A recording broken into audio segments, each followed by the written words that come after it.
sí ha habido, creo yo, un giro, al menos en el discurso, ¿no? Del tratamiento de algunas bancadas respecto a Dina Boluarte esta semana, luego de esta vergüenza internacional, ¿no? De la subida de escalera de la mano con Joe Biden, anunciada por la Cancillería como una reunión bilateral, ¿no? Que además se citaba como una de los argumentos para pedirle al Congreso la aprobación del permiso de viaje a Dina Boluarte, ¿no? Entre el 1 y el 1 y el 4 de noviembre. Y señalaba el documento enviado al Congreso que había una cita confirmada, una reunión bilateral confirmada con Joe Biden, confirmada por la Embajada del Perú en los Estados Unidos. Reunión que no se dio, la Cancillería ha explicado que por falta de tiempo se achicaron las horas, no me acuerdo cuál era la frase exacta, pero que era una vergüenza de argumentación, y ahora va a tener que ir la canciller al Congreso a dar explicaciones, al menos a la Comisión de Relaciones Exteriores, ¿no? Augusto, ¿cómo has visto esta nueva patinada internacional y diplomática del gobierno? La Cancillería está flexibilizando sus definiciones de ciertos conceptos como reunión bilateral, ¿no? De hace algún tiempo, digamos, ¿no? Entonces, parece que un encuentro fugaz en el pasillo de un evento constituye una, digamos, reunión bilateral para todo efecto práctico, cosa que es absurda, ¿no? Y además es muy notorio en el caso de este último foro digamos, convocado en Estados Unidos de los países por la prosperidad económica, no me acuerdo cómo se llama la agrupación. El APEP, sí. El APEP, ¿no? Pero los otros presidentes que estuvieron presentes en el foro sí tuvieron reuniones con todos los protocolos del caso, con foto oficial, en el Salón Oval y demás, con Biden, y que yo haya visto, creo que la presidenta peruana fue la única que no tuvo una reunión de ese tipo, ¿no? Y luego ha salido un tuit del subsecretario de Estado, que fue anteriormente embajador en Perú, ¿no es cierto? Brian Nichols, diciendo que sí hubo una reunión, ¿no? Y que y según lo pactado, pone. Entonces, claro, uno ve eso y parece que por alguna razón están tratando de lanzarle un salvavidas a Dina Boluarte, pero ese salvavidas, digamos, termina generando más dudas, porque si lo pactado fue tener una reunión en los pasillos o hablar un par de minutos terminado el evento, eso lo que da a entender es que nuestra Cancillería no tiene pues ningún peso específico propio, al punto que cuando pide una reunión le dicen, ya no te preocupes, te voy a dar un ratito pues en el pasillo para que converses con Biden, ¿no? Para eso que es te agarres de la absurdo, mano, para que te agarres de la mano y suban la escalera. Para Y un hablen país que de temas de interés bilateral, era el fraseo del titular de la Cancillería, ¿no? Como si una reunión bilateral y conversar en un pasillo sobre temas de interés bilateral fuera más o menos lo mismo. Diego, ¿qué tal? Sí, no solamente ¿Lloramos o nos reímos? Solamente para terminar el comentario, Ale,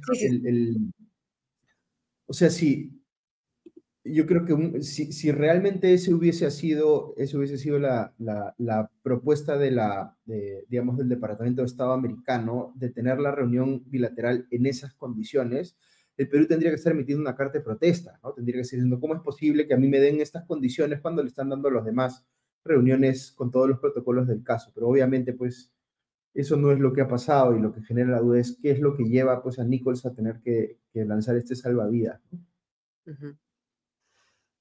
Diego. Sí, a ver, nosotros hemos estado, evidentemente, como todos los periodistas, creo, muy obsesivos con este tema y puntillosos y ateniéndonos a los datos. Entonces, me gustaría, solo para que la gente entienda, porque imagino que habrá gente que nos está viendo que puede no entender la gravedad de esto, ¿no?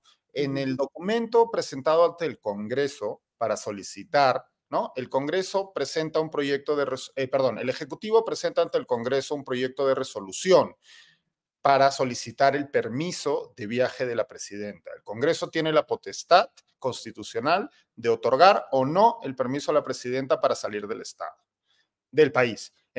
Además, tenemos toda esta discusión actual sobre si el que la presidenta en las condiciones actuales, léase, sin vicepresidentes, pueda abandonar el país, es constitucional o no, porque la ley que se aprobó no modificaba la Constitución. No hubo un proceso de modificación de la Constitución. Pero bueno, ese es otro tema. Pero en ese documento que se presentó ante el Congreso decía, y voy a leer textualmente: adicionalmente, el viaje de la señora Presidenta de la República permitiría agendar reuniones bilaterales sobre asuntos de interés compartido con otros jefes de Estado o gobierno de los países integrantes de la iniciativa APEP. Punto. Cabe resaltar que la Embajada de Perú en los Estados Unidos ha informado de la confirmación de la realización de una reunión bilateral entre la Presidenta de la República y el presidente Biden en su calidad de anfitrión de la cumbre inaugural. Eso es lo que dice el documento que ha presentado el Ejecutivo ante el Congreso para pedir el permiso. Y de hecho, muchos congresistas que habían expresado su duda ante la necesidad de este viaje accedieron a votar a favor por esta confirmación, que además la presidenta se encargó de decir una y otra vez, etc. Luego de todo el bochorno la Cancillería ha dicho lo siguiente: respecto a la noticia en el Perú sobre la reunión bilateral entre la presidenta Boluarte y el presidente Biden, que fue confirmada el 30 de octubre por la Casa Blanca y reconfirmada anoche, 2 de noviembre, esta no se llevó a cabo con el protocolo que caracteriza las reuniones bilaterales, en razón de que luego de la reunión de todos los presidentes y sus delegaciones con la secretaria del Tesoro de los Estados Unidos conforme la agenda, los tiempos quedaron cortos. Entonces, como bien decía Augusto, aquí hay dos posibilidades. O nos han mentido o la Cancillería no vale un centavo. No tiene ningún peso específico, ningún peso, y el gobierno de Estados Unidos sencillamente ha decidido cancelar una reunión pactada. Esto probablemente no es cierto y tenemos indicios para pensar de que eso no es cierto, porque todos hemos podido ver en la agenda que se compila. Ojo, esto también hay una confusión. A diferencia de en otras administraciones norteamericanas, la presidencia Biden no hace pública una agenda oficial día a día. En administraciones anteriores eso ocurría así. Yo recuerdo cuando Obama había una agenda pública en la página web de la Casa Blanca. Ahora no es así. Lo que tenemos es una herramienta creada por una persona privada que recoge las informaciones que existen y crea una agenda.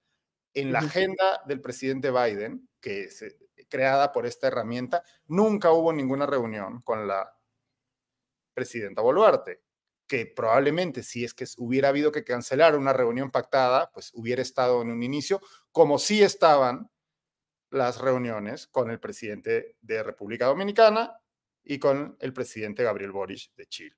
Entonces, esto es un bochorno. Y además nos han mentido, siguen mintiendo, porque ahora todos los ministros salen a defender lo que ha ocurrido y a decir que sí hubo una reunión bilateral cuando evidentemente no ha habido ninguna reunión. Y aquí yo no entiendo cómo es posible que la canciller no renuncie de inmediato, ¿no? Bueno, sí entiendo, porque este gobierno, como hemos repetido en este foro infinidad de veces, la verdad y la ciudadanía les valen dos pepinos. No tienen ningún respeto por la ciudadanía y no tienen ningún respeto por la verdad. Mienten con un descaro que me hace recordar exactamente al mismo con el que mentía el gobierno del expresidente Pedro Castillo. A mí me molesta que las personas que se indignaban ante ese irrespeto por parte de Castillo, y aquí nosotros nos indignábamos y lo denunciábamos, parecen no indignarse y no denunciar. Eso, como tú bien decías al inicio de este segmento, parece que empieza a cambiar en el Congreso, porque claro, obviamente, mentirle al Congreso para que te den un permiso de viaje, además en una reunión con el presidente del principal gobierno de Occidente, pues no es poca cosa, ¿no? Cosa que parece que la canciller Gervasi sigue sin entender. ¿Crees tú que hay este cambio real de la actitud del Congreso hacia Dina Boluarte después de este hecho, Augusto, o estamos viendo, digamos, un manejo de daños en las reacciones públicas de muchos congresistas? Yo creo que va a haber cambios a título individual de algunos congresistas que van a salir de repente más cuestionadores o quizá un poquito más agresivos en el discurso. No creo que esto implique que vaya a haber una censura de la ministra de Relaciones Exteriores, ni menos aún una vacancia, porque todavía sigue siendo dominante, me parece, el escenario en el que al Congreso le conviene coexistir con la presidenta Boluarte. Entonces, creo que lo que está haciendo la presidenta Boluarte es torpemente, está ella misma perforando su acuerdo tácito de coexistencia con el Congreso y metiéndose en problemas tontamente, ¿no? Lo que debería pasar en una situación, si estuviéramos en un, como siempre, a veces digo antes de hacer el comentario, si estuviéramos en un país normal, ¿no? Lo que tendría que pasar aquí es una interpelación y probablemente una censura de la ministra de Relaciones Exteriores, porque en el Perú el presidente o la presidenta no tiene responsabilidad política. Es decir, si se mete en una embarrada, el ministro Ramos es el que tiene que caer, ¿no? Rueda la cabeza del ministro Ramos y de esa manera se soluciona o se hace control político, ¿no? Entonces, lo que debería pasar aquí es deberían censurarse a la ministra de Relaciones Exteriores. Creo que no va a pasar. Bueno, quién sabe, veremos qué pasa en la discusión en el Congreso, pero mi pronóstico sería que es poco probable que pase todavía, pero va a haber un momento en el cual ya el Congreso no va a aguantar tanto la situación, sí va a proceder con censuras cuando sienta que la presión de la ciudadanía es muy fuerte, ¿no? Por ejemplo, el tema de seguridad ciudadana que tú estás hablando antes con Frank, ese tema sí puede ser un gatillador de una censura, ¿no? En fin, vamos a tener que ir viendo cómo evoluciona la cosa, pero sí me llama la atención, y eso lo hemos comentado también en sesiones anteriores, el nivel de defensa que uno escucha de alguno de los ministros, sí, pero ardorosa, ¿no? Por ejemplo, me llama mucho la atención la ministra de Vivienda, Jania Pérez de Cuellar, ha dicho que el gobierno está batallando la dictadura de la sospecha, una cosa así ha dicho, ¿no? Que ya pues es absurdo, ¿no? Porque, digamos, es evidente que aquí ha habido un engaño al Congreso, como decía Diego, se le ha hecho creer al Congreso que iba a haber una reunión bilateral con el presidente de Estados Unidos, y por más lío interno que tú puedas tener a nivel político, no vas a negarte pues a una reunión bilateral con el presidente de Estados Unidos, algo que es absolutamente importante para un país poder tener, ¿no? Pero se ha presentado este viaje pues con digamos, con el ofrecimiento de que se iba a tener esa reunión y parece que no había nada, ¿no? Y lo que sí creo que va a pasar en el Congreso, alguien seguramente lo va a pedir, le van a pedir al gobierno que entregue la documentación que sustenta las tratativas con el gobierno de Estados Unidos, ¿no? Porque ellos dicen que había una confirmación. Ok, ¿cuál es el documento que prueba esa confirmación? Un correo, una carta formal, etcétera, ¿no? Y seguramente el gobierno tratará de zafar cuerpo diciendo, no, esos son documentos que no deben hacerse públicos, ahí secreto de Estado, en fin, cualquier rollo van a tratar de hacer para no tener que revelar esos documentos, porque seguramente no tienen nada que revelar, ¿no? O nada que demuestre que efectivamente estaba coordinada o estaba pactada esa reunión, ¿no? Claro, la ministra de Vivienda, Jania Pérez de Cuellar, ha dicho, ¿no?, que las críticas contra Boluarte se deben a la dictadura de la suspicacia, De la ¿no?, suspicacia. instalada en la sociedad. En Como este, si, como si eso no fuera, digamos, un reflejo normal en una democracia, ¿no? Todos debemos ser suspicaces frente a los políticos y al poder en general, ¿no? Y en este caso creo que más allá de la suspicacia es una torpeza por parte de la Cancillería. O sea, si finalmente ha habido una reunión bilateral efectivamente, que no se haya revelado la información de una manera en la que se calme esa suspicacia dictatorial, es un fallo también del gobierno, ¿no? De falla de comunicación total, ¿no? Vamos a estar pendientes esta semana de cómo reaccione finalmente ya en materia operativa el Congreso, pero lo que comentábamos la semana pasada es que este no es el único viaje que quiere hacer Dina Boluarte este mes, ¿no? Tiene que viajar a San Francisco, o va a querer viajar a San Francisco para la cumbre de la PEC, la Cumbre de Cooperación Económica Asia-Pacífico, que se va a llevar a cabo entre el 15 y el... ¿Mm? Claro, que es la quincena de noviembre y que Perú supuestamente tiene que recibir la presidencia del APEC, ¿no? ¿Crees que el Congreso le va a dar tan fácilmente el permiso de viaje después de esto a Dina Boluarte para esa reunión, que es una reunión importante también en materia de relaciones exteriores? yo creo que el Congreso, y esto lo hemos visto, no es el primer caso, esto es lo que el Congreso que tiene una mentalidad mafiosa, como hemos discutido muchas veces, lo va a seguir utilizando. Como bien dice Augusto, el Congreso tiene una relación de beneficio mutuo con el actual Ejecutivo, ¿no? Evidentemente esa relación es más beneficiosa para el Congreso, en el sentido de que el Congreso puede legislar en asuntos que le importan, de forma que el Ejecutivo no tiene tanta libertad pese a las facultades delegadas. Entonces, yo lo que siento es que el Congreso, que para ciertos asuntos pareciera tener como una suerte de rehén a este Ejecutivo, ¿no? El Ejecutivo no le puede chistar al Congreso porque sabe que su supervivencia depende 100% enteramente de mantenerlos satisfechos. Bueno, esto es otro, como bien decía Augusto, la presidenta y Otárola y los ministros no hacen sino aportarle más, perder más leverage en esa relación. Lo único que están haciendo es darle más poder al Ejecutivo para torcerles la mano, perdón, al Legislativo para torcerles la mano. O sea, obviamente el Congreso difícilmente, yo creo que podrían convencer a Gervasi de que renuncie antes de ser censurada, ¿no? Quizás esa podría ser una solución, pero si no llegamos a ese escenario, yo también creo que es difícil que censuren a la canciller. Pero, obviamente, eso viene con un costo. Y ese costo ya no es el mismo que tenía antes de este bochorno, ¿no? Y el Ejecutivo sigue acumulando deuda, ¿no? Esto es como contra Tony Soprano, pues. Le sigues pidiendo al Congreso, le sigues pidiendo a Tony Soprano que te ya siga prestando. Que te siga prestando o que le vas a pagar el mes que viene, ¿no? Cada vez el Congreso tiene más leverage en esa relación. Y pues ya sabemos que este Congreso, cómo se comporta, ¿no?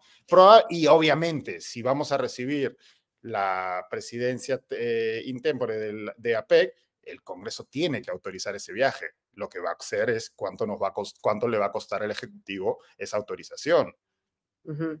Porque vamos a hacer sede el próximo año, ¿no? Y ahí sí sería una vergüenza, una nueva vergüenza internacional si es que la presidenta no llega a ir para... Las negociaciones detrás de cámara, el premier Otárola les va a tener que ofrecer que se lleven los leones de la puerta, yo qué sé, ¿no? O sea, esperemos que no sea la negociación con la ley de presupuesto que se está debatiendo y que se tiene que aprobar este mes de noviembre, ¿no? En la que están todas las obras que se tienen que hacer el próximo año, ¿no? Pero piensa que, o sea, es que todo está sobre la mesa, porque de nuevo, en la lógica en la que ha entrado el sistema político peruano es que se vive al día. Nadie está pensando en el futuro. Solo la supervivencia diaria es lo que está sobre la mesa. Entonces, por supuesto que está sobre la mesa, dentro de esta lógica de negociación mafiosa, la ley de presupuesto. Por supuesto que va a estar y por supuesto que habrá bancadas que se atrevan a exigirlo para garantizar la supervivencia del Congreso. Yo sumaría eso la no observación de proyectos de ley demagógicos por parte del MEF, por ejemplo, ¿no? O sea, el MEF, distinto a otras épocas, ya no tiene pues esta actitud de ir a pararse frente al Congreso y decir, oye, esto no se puede aprobar porque es una locura, ¿no? Está mucho más timorato porque, entre otras razones, no quiere ser el que genere el pleito, digamos, entre el Ejecutivo y el Congreso, ¿no? Y ahí no es una característica particular de este Congreso, es una característica de un montón de congresos que hemos tenido en los últimos periodos electorales, pero un Congreso como el peruano, sin control del Ejecutivo por el lado de la observación de proyectos de ley, sin análisis costo-beneficio, demagógicos, etcétera, es muy peligroso para un país como el nuestro, ¿no?